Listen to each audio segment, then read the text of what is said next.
Train number 4201 is going back on its run to Spring Valley.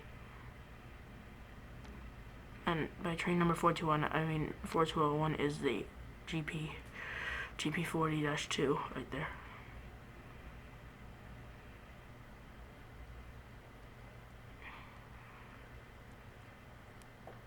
There it goes behind the abandoned Middlelands Hotel. It's not abandoned, but it's shut down for now. They shut it down for a little bit. It's not permanent though.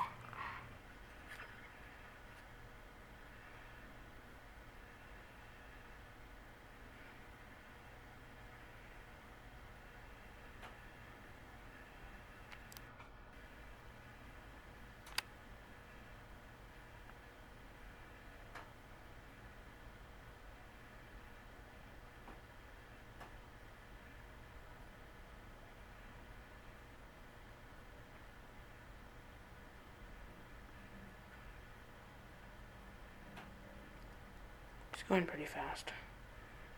Regular speed.